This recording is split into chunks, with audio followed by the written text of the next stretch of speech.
Tens of thousands of people, mostly women, recently protested against the nomination and confirmation of Brett Kavanaugh to the U.S. Supreme Court.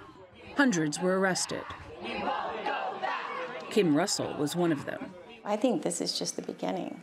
Russell is a survivor of gun violence politicized under President Obama. She's now part of Women's March, a national grassroots movement with more than 1.5 million members.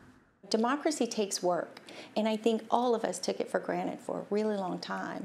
And now we're finally seeing that, we're at risk of losing something very precious. And it's going to take all of us, all women. It has to be an inclusive movement.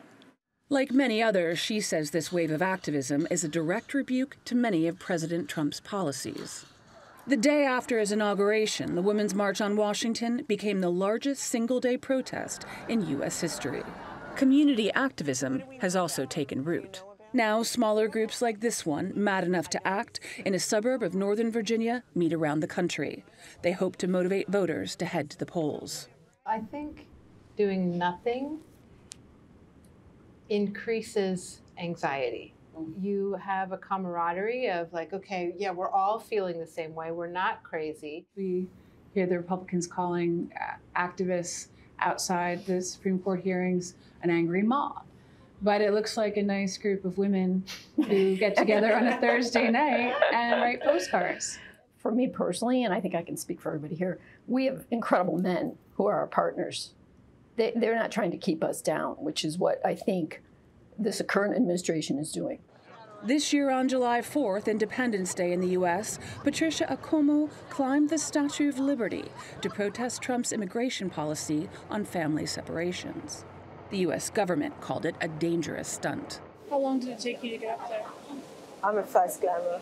You're a fast climber? Yes. Were you scared? No, not at all.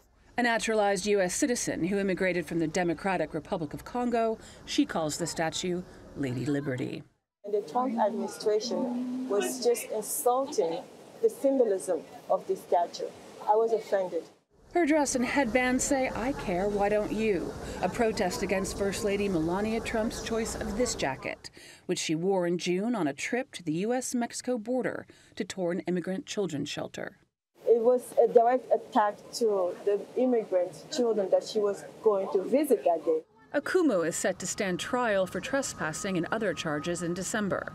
But until then, she says she'll vote in midterm elections and join in as many demonstrations against Trump's policies as she can. Courtney Kealy, TRT World, New York.